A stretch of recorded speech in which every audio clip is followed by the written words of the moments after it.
धन्यवाद आदरणीय गोस्वामी महाराज जी।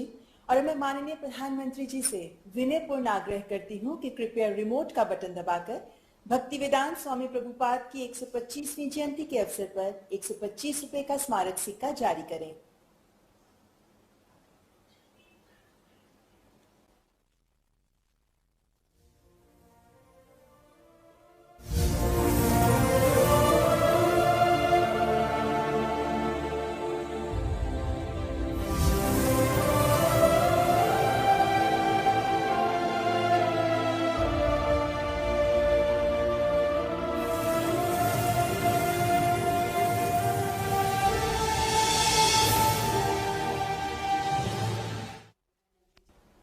हरे कृष्णा। आज के इस पुण्य अवसर पर हमारे साथ जुड़ रहे देश के संस्कृति मंत्री श्रीमान जी किशन रेड्डी जी, इस्कॉन ब्यूरो के प्रेसिडेंट श्री गोपाल कृष्ण गोस्वामी जी और दुनिया के अलग अलग देशों से हमारे साथ जुड़े हुए सभी साथी कृष्ण भक्तगण। परसों श्री कृष्ण जन्माष्टमी थी और आज हम श्रील प्रभुपाद जी की 125वीं जन्म जयंती मना रहे हैं। ये ऐसा है जैसे साधना का सुख और संतोष दोनों एक साथ मिल जाए। इसी भाव को आज पूरी दुनिया में श्रील प्रभुपद स्वामी ने लाखों करोड़ों अनुयायी और लाखों करोड़ों कृष्ण भक्त स्वाभाविक रूप से अनुभव कर रहे हैं।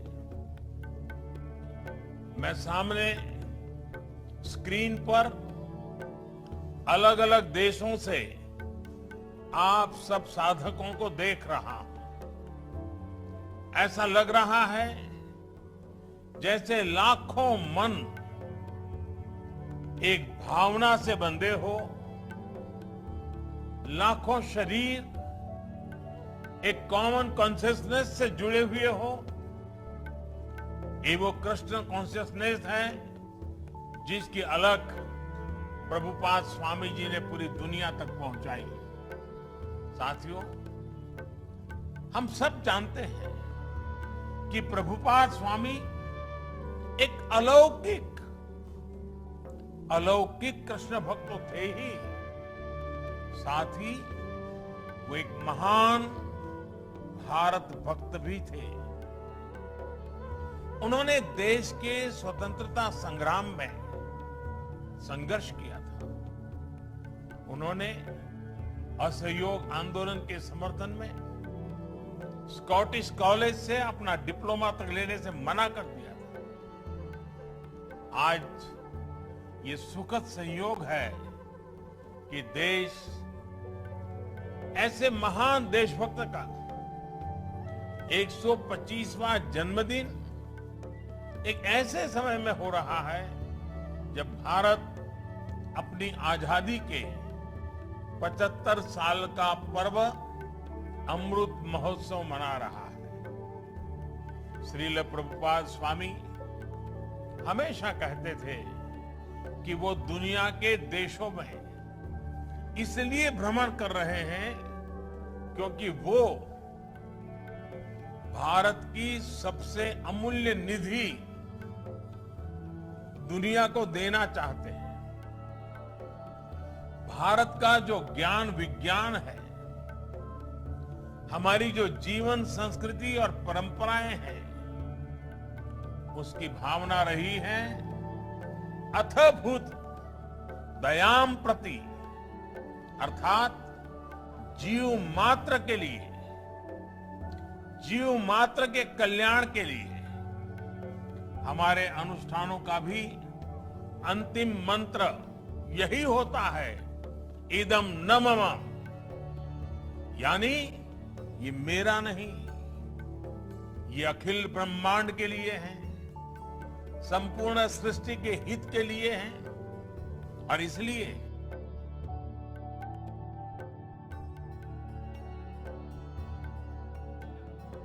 कि वे भारत के चिंतन और दर्शन को दुनिया तक ले जाएं। श्रील प्रभुपाद जी ने अपने गुरु के इस आदेश को अपना मिशन बना लिया और उनकी तपस्या का परिणाम आज दुनिया के कोने कोने में नजर आता है। अमृत महोत्सव में भारत ने भी सबका साथ, सबका विकास और सबका विश्वास के मंत्र के साथ ऐसे ही संकल्पों को अपनी आगे की यात्रा का आधार बनाया है।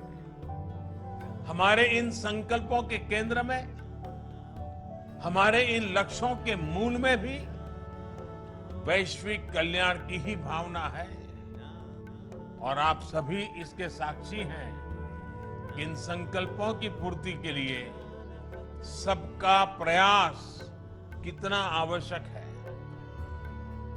आप कल्पना कर सकते हैं, अगर प्रभुपाद जी ने अकेले विश्व को इतना कुछ दिया है, तो जब हम सब उनके आशीर्वाद से एक साथ प्रयास करेंगे तो कैसे परिणाम आएंगे। हम जरूर मानवीय चेतना के उस शिखर तक पहुंचेंगे जहां से हम विश्व में और बड़ी भूमिका निभा सके, प्रेम के संदेश को जन जन तक पहुंचा सके। साथियों, मानवता के हित में भारत दुनिया को कितना कुछ दे सकता है, आज इसका एक बहुत बड़ा उदाहरण है विश्व भर में फैला हुआ हमारा योग का ज्ञान, हमारी योग की परंपरा, भारत की जो सस्टेनेबल लाइफस्टाइल है, आयुर्वेद जैसे जो विज्ञान है। हमारा संकल्प है कि इसका लाभ पूरी दुनिया को मिले। आत्मनिर्भरता के बीच इस मंत्र की श्रील प्रभुपाद अक्सर चर्चा करते थे, उसे भारत ने अपना ध्येय बनाया है और उस दिशा में देश आगे बढ़ रहा है। मैं कई बार जब आत्मनिर्भर भारत और मेक इन इंडिया के लक्ष्यों की बात करता हूं, तो मैं अपने अधिकारियों को, बिजनेसमैन को इस्कॉन के हरे कृष्ण मूवमेंट की सफलता का उदाहरण देता हूं। हम जब भी किसी दूसरे देश में जाते हैं और वहां जब लोग हरे कृष्ण बोलकर मिलते हैं, तो हमें कितना अपनापन लगता है, कितना गौरव भी होता है। कल्पना करिए, यही अपनापन जब हमें मेक इन इंडिया प्रोडक्ट के लिए मिलेगा तो हमें कैसा लगेगा। इस्कॉन से सीखकर हम इन लक्ष्यों को भी हासिल कर सकते हैं। साथियों, भगवान कृष्ण ने अर्जुन से कहा था, नहि ज्ञानेन सदृशम पवित्रम हि विद्यते, अर्थात ज्ञान के समान पवित्र कुछ भी नहीं है। ज्ञान को ये सर्वोच्चता देने के बाद उन्होंने एक और बात कही थी, मैव मन अधस्तत्व मयि बुद्धिम निवेशय, यानी ज्ञान विज्ञान को हासिल करने के बाद अपने मन को, बुद्धि को कृष्ण में लगा दो, उनकी भक्ति में समर्पित कर दो। ये विश्वास, ये बल भी एक योग है जिसे गीता के 12वें अध्याय में भक्ति योग कहा गया है। और इस भक्ति योग का सामर्थ्य बहुत बड़ा होता है। भारत का इतिहास भी इसका साक्षी है। जब भारत गुलामी के गहरे गर्त में फंस गया था, अन्याय, अत्याचार और शोषण से पीड़ित भारत अपने ज्ञान और शक्ति पर ध्यान नहीं लगा पा रहा था, तब ये भक्ति ही थी जिसने भारत की चेतना को जीवंत रखा, भारत की पहचान को अक्षुण्ण रखा। आज विद्वान इस बात का आकलन करते हैं कि अगर भक्ति काल की सामाजिक क्रांति न होती तो भारत न जाने कहां होता, किस स्वरूप में होता। लेकिन उस कठिन समय में चैतन्य महाप्रभु जैसे संतों ने हमारे समाज को भक्ति की भावना से बांधा। उन्होंने विश्वास से आत्मविश्वास का मंत्र दिया। आस्था के भेदभाव, सामाजिक ऊंच नीच, अधिकार अनाधिकार, भक्ति ने इन सबको खत्म करके शिव और जीव के बीच एक सीधा संबंध बना दिया। साथियों, भारत के इतिहास का अध्ययन करें तो आप ये भी पाएंगे कि भक्ति की इस डोर को थामे रहने के लिए अलग अलग कालखंड में ऋषि, महर्षि और मनीषी समाज में आते रहे, अवतरित होते रहे। एक समय अगर स्वामी विवेकानंद जैसे मनीषी आए जिन्होंने वेद वेदांत को पश्चिम तक पहुंचाया, तो वहीं विश्व को जब भक्ति योग को देने की जिम्मेदारी आई तो श्रील प्रभुपाद जी और इस्कॉन ने इस महान कार्य का बीड़ा उठाया। उन्होंने भक्ति वेदांत को दुनिया की चेतना से जोड़ने का काम किया। ये कोई साधारण काम नहीं था।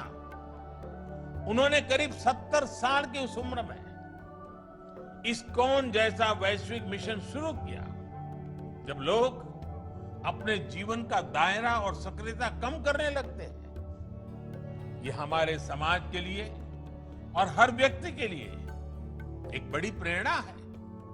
कई बार हम देखते हैं लोग कहने लगते हैं कि उम्र हो गई, नहीं तो बहुत कुछ करते, या फिर अभी तो सही उम्र नहीं है ये सब काम करने की। लेकिन प्रभुपाद स्वामी अपने बचपन से लेकर के पूरे जीवन तक अपने संकल्पों के लिए सक्रिय रहे। प्रभुपाद जी समुद्री जहाज से जब अमेरिका गए तो वो लगभग खाली जेब थे। उनके पास केवल गीता और श्रीमद् भागवत की पूंजी थी। रास्ते में उन्हें 2-2 बार हार्ट अटैक आया यात्रा के दरमियान। जब वो न्यूयॉर्क पहुंचे तो उनके पास खाने की व्यवस्था भी नहीं थी, रहने का तो ठिकाना ही नहीं था। लेकिन उसके अगले 11 सालों में दुनिया ने जो कुछ देखा, श्रद्धेय अटल जी के शब्दों में कहें तो अटल जी ने इनके विषय में कहा था, वो किसी चमत्कार से कम नहीं था। आज दुनिया के अलग अलग देशों में सैकड़ों इस्कॉन मंदिर हैं। कितने ही गुरुकुल भारतीय संस्कृति को जीवंत बनाए हुए हैं। इस्कॉन ने दुनिया को बताया है कि भारत के लिए आस्था का मतलब है उमंग, उत्साह और उल्लास और मानवता पर विश्वास। आज अक्सर दुनिया के अलग अलग देशों में लोग भारतीय वेशभूषा में कीर्तन करते दिख जाते हैं। कपड़े सादे होते हैं, हाथ में ढोलक, मंजीरा जैसे वाद्य यंत्र होते हैं, हरे कृष्ण का संगीतमय कीर्तन होता है और सब एक आत्मिक शांति में झूम रहे होते हैं। लोग देखते हैं तो उन्हें यही लगता है कि शायद कोई उत्सव या आयोजन है। लेकिन हमारे यहाँ तो ये कीर्तन, ये आयोजन जीवन का सहज हिस्सा है। आस्था का ये उल्लासमय स्वरूप निरंतर पूरी दुनिया में लोगों को आकर्षित करता रहा है। ये आनंद आज स्ट्रेस से दबे विश्व को नई आशा दे रहा है। साथियों, गीता में भगवान कृष्ण का कथन है, अद्वेष्टा सर्वभूतानां मैत्रः करुण एवच निर्ममोनिरहंकारः समदुख सुख शमी। अर्थात जो जीव मात्र से प्रेम करता है, उनके लिए करुणा और प्रेम रखता है, किसी से द्वेष नहीं करता, वही भगवान को प्रिय है। यही मंत्र हजारों सालों से भारत के चिंतन का आधार रहा है और इस चिंतन को सामाजिक आधार देने का काम हमारे मंदिरों ने किया है। इस्कॉन मंदिर आज इसी सेवा परंपरा के आधुनिक केंद्र बनकर उभरे हैं।